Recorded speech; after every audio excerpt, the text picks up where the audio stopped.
There is a famous joke on Wall Street, often attributed to the billionaire investor Warren Buffett. He once remarked that if a forward-looking capitalist had been present at Kitty Hawk, North Carolina, when the Wright brothers first invented the airplane, he would have done the global financial world a massive favor by shooting them down. Historically speaking, the commercial airline industry is one of the most brutally efficient ways to destroy human wealth ever created. It is a sector plagued by a terrifying mathematical reality. You operate in an environment of razor-thin profit margins. Your primary assets are $100 million metal tubes that instantly depreciate the moment they roll off the Boeing or Airbus assembly line. Your primary operating expense, jet fuel, is tied to the incredibly volatile, unpredictable swings of global geopolitics. You are heavily unionized, intensely regulated, and constantly vulnerable to everything from winter blizzards to global pandemics. But the worst part of airline economics is the product itself. An airline seat is what economists call highly perishable. It expires the exact second the airplane door closes. If that seat takes off empty, that revenue is gone forever. It cannot be warehoused, discounted tomorrow, or saved. It just vanishes. Because of this unforgiving math, airlines have spent the last century essentially operating as heavily subsidized public utilities, perpetually teetering on the edge of financial ruin. But heading into 2026, one American carrier has managed to fundamentally break the curse of commercial aviation. Delta Airlines is no longer just a transportation company. It is a physical titan commanding a mainline armada of nearly 1,000 aircraft. But in the ruthless arena of modern capitalism, physical size is only half the equation. The other half, the half that dictates who actually survives and who goes bankrupt, is financial gravity. Unlike its closest domestic and international rivals, who boast almost identical physical footprints, but frequently find themselves suffocating under tens of billions of dollars in high-interest debt. Delta has achieved something incredibly rare. It has matched its massive physical scale with an unprecedented, almost terrifying level of financial wealth. To understand exactly how big Delta Airlines actually is, you don't start by looking at their balance sheet. You don't even start by looking at their planes. You start by looking at a map of Georgia.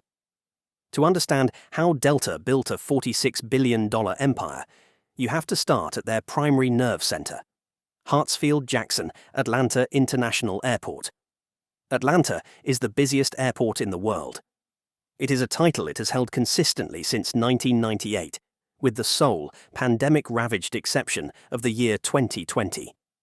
Just to give you an idea of the sheer suffocating volume we are talking about, in October 2025 alone, this single airport handled a staggering 5.4 million scheduled passenger seats.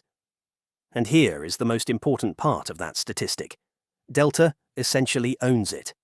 Through its mainline operations and its regional affiliate, Delta Connection, largely operated by Endeavour Air, Delta commands roughly 80% of all passenger traffic running through this massive logistical choke point.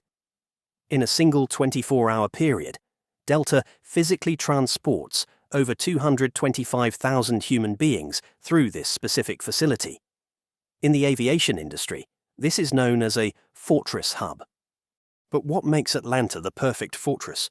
It is about pure, unfiltered geography. Nearly 80% of the entire United States population can be reached within a 2-hour flight from Atlanta.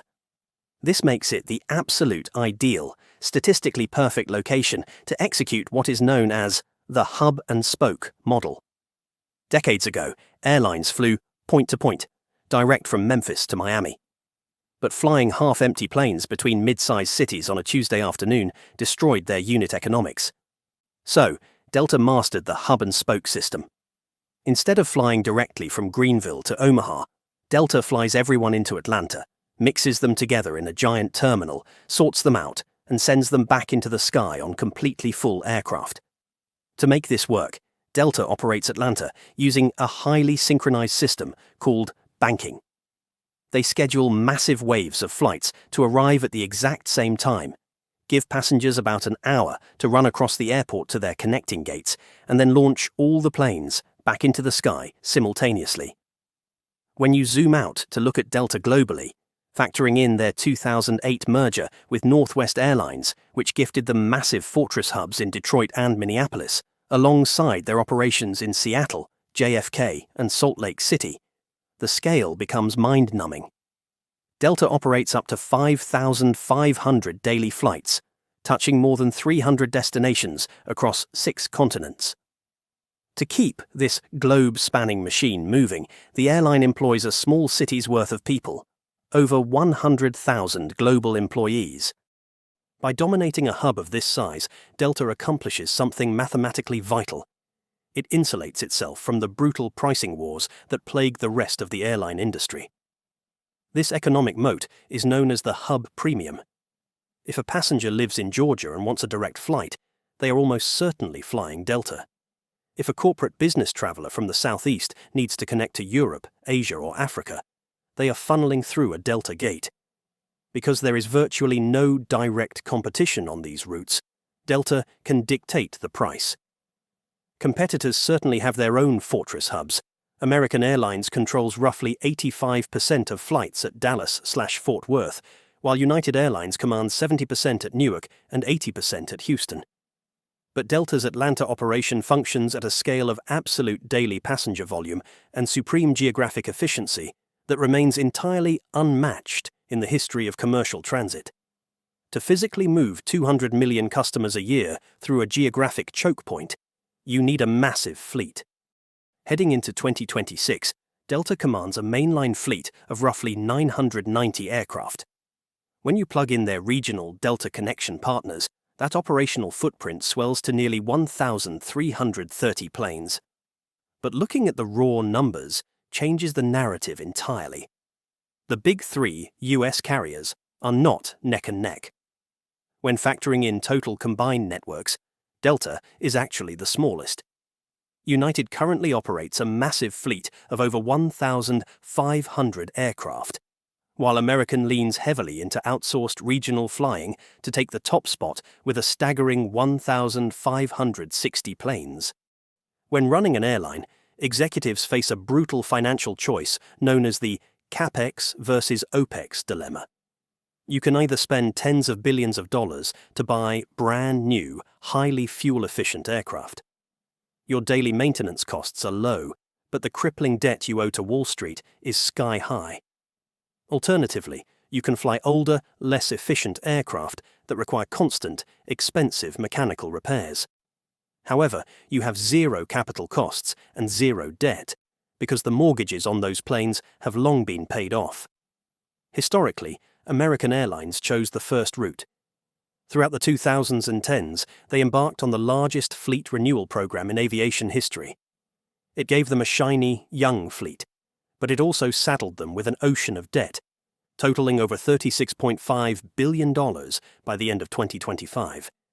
Delta, on the other hand, took the second route. But they did it with a genius twist. Delta acts like a master mechanic. They deliberately fly older aircraft that have long been paid off, stripping away the massive monthly financing costs that choke their competitors. As of December 2024, the average age of a Delta mainline aircraft was roughly 14.8 years. Because of this contrarian strategy, Delta operates the world's largest passenger subfleets of older generation aircraft, including the Boeing 717, the legendary Boeing 757, and the wide-body Boeing 767, flying them safely and reliably right alongside their newer Airbus A220s and A330s. But how do you keep a massive aging fleet safely and profitably in the air without bleeding to death on third-party mechanic bills? Because Delta doesn't just run an airline, they run Delta Tech Ops. Delta Tech Ops is the maintenance, repair, and overhaul, or MRO, division of the airline. And it is an absolute industrial juggernaut in its own right. Most airlines outsource their heavy, complex maintenance to third-party facilities in Latin America or Southeast Asia to save on labor costs.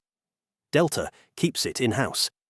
And they don't just fix Delta's 1,000 planes. Their operation is so advanced, so highly certified, and so incredibly efficient that they actually get paid hundreds of millions of dollars to repair the engines and airframes of other global airlines. In 2025, third-party revenue at Delta TechOps rebounded fully to pre-pandemic levels, approaching a staggering $1 billion in annual revenue alone. This internal mechanical supremacy allows them to modernize entirely on their own terms, funded by the mountain of cash generated from their paid-off legacy fleet and their external maintenance contracts. But controlling the planes and the maintenance still isn't enough to conquer the airline industry. You have to control the one variable that has bankrupted more airlines than anything else in history: jet fuel. Fuel is frequently an airline's number one or number two operating expense. It is a massive, terrifying liability. It is historically volatile, subject to geopolitical wars in the Middle East, supply chain disruptions, and the unpredictable whims of the global oil market. Every time the price of a barrel of crude oil spikes, an airline's profit margin instantly evaporates. Most airlines try to solve this by hedging, essentially buying complex financial derivatives on Wall Street to lock in fuel prices, crossing their fingers that the market won't wipe them out. Delta looked at this system and decided to do something completely unprecedented in the history of aviation. They didn't just buy fuel, they bought an oil refinery. In 2012, through a subsidiary called Monroe Energy, Delta purchased the aging Trainer refinery in Pennsylvania for roughly $150 million, a fraction of the cost of a single new wide-body jet. This massive facility processes hundreds of thousands of barrels of crude oil a day. When global refining capacity tightens, airlines are forced to pay massive premiums just for the refining process. By operating their own refinery, Delta captures that spread. They produce gasoline, diesel, and jet fuel. They take the gasoline and diesel, sell it on the open market, and use those profits to offset the cost of the jet fuel, which they pipe directly into their aircraft in the Northeast United States. It is a massive physical hedge.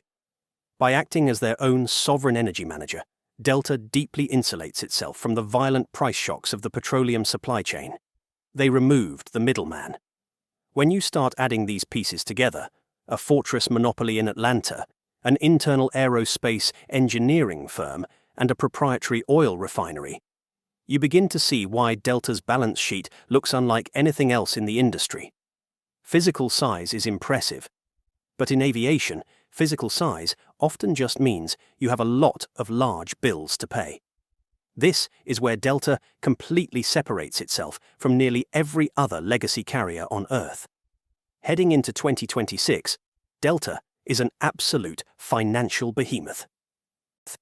In 2025, Delta generated a staggering $63.4 billion in revenue, more than the GDP of entire sovereign nations like Bolivia or Tunisia, and took home a net income of over $5 billion. That is roughly double what competitors like American Airlines made with an identically sized physical fleet.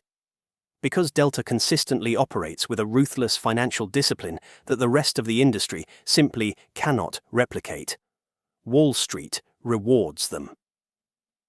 In capitalism, the ultimate scoreboard is market capitalization. What the global financial markets believe the entire enterprise is actually worth based on its future cash flows. In 2025, the market capitalization of Delta Airlines reached approximately $46.38 billion. To put that sheer financial gravity into perspective, United Airlines, which actually operates a larger mainline fleet and holds a massive order book of 652 new aircraft, commands a market cap of roughly $29.49 billion. American Airlines, weighed down by debt, doesn't even come close. Delta is worth tens of billions of dollars more than its closest physical equals.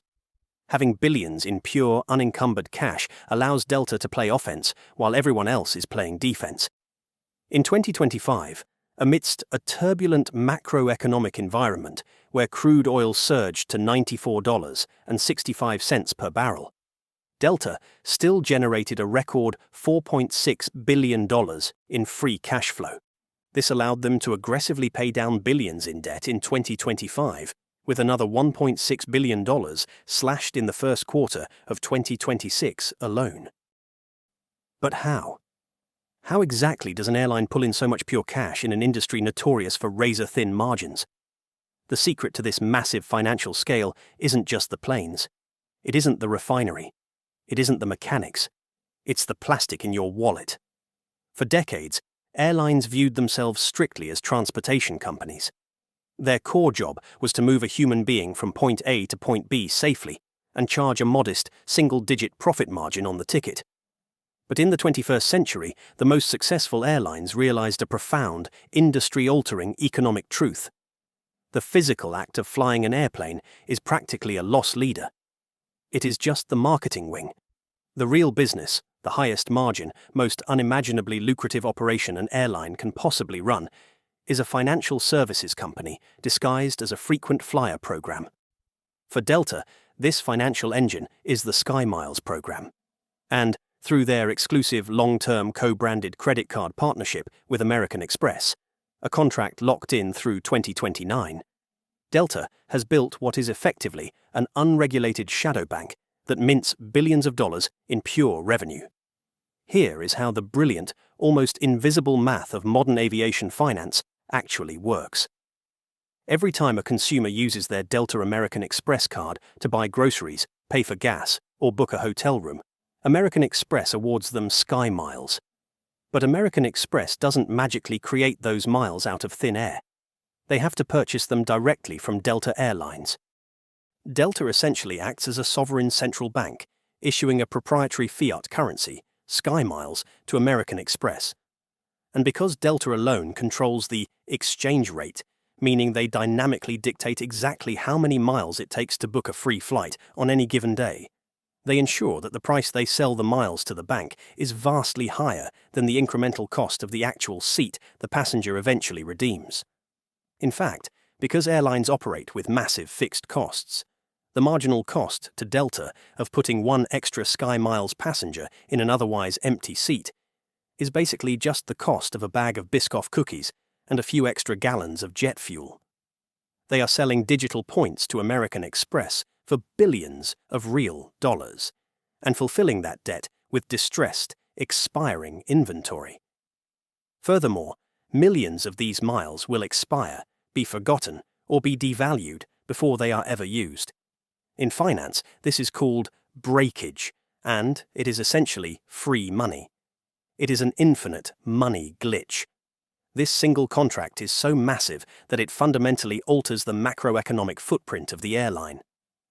Back in 2018, Delta stated the deal was worth $3.4 billion, projecting it would reach $7 billion by 2023. By 2025, the remuneration Delta received from American Express completely shattered those expectations, growing by 11% year over year to reach a staggering $8.2 billion. $8.2 billion in a single year. That is not money generated from selling plane tickets. That's cold, hard cash injected directly into Delta's bank accounts simply because millions of Americans swiped a piece of plastic at Starbucks and Target. The scale of this consumer spending is difficult to fathom.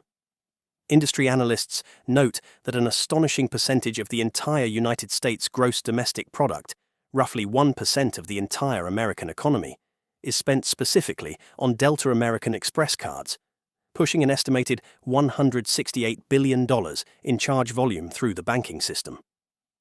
When you combine this massive credit card remuneration with Delta's aggressive push into premium cabin seating upgrades, cargo operations, and their tech ops revenue, this diverse high-margin revenue stream grew 7% in 2025 and now represents a massive 60% of Delta's total revenue for the full year. The majority of Delta's money no longer comes from selling a standard coach ticket. When you ask, how big is Delta, you have to realize what you are actually measuring. Delta has heavily insulated itself from the traditional boom and bust cycle of aviation, because even if a recession hits, or fuel prices skyrocket, or a global event grounds flights, people are still buying groceries with their Amex cards, and Delta is still cashing the check. Delta is the rare, elusive apex predator of modern capitalism. It manages to be both the biggest, most complex player on the board, and, somehow, the most profitable. In an industry globally famous for destroying wealth, where airlines routinely file for bankruptcy, require emergency state bailouts, or collapse entirely under the crushing weight of their own debt. Delta has proven that the old rules of aviation no longer apply.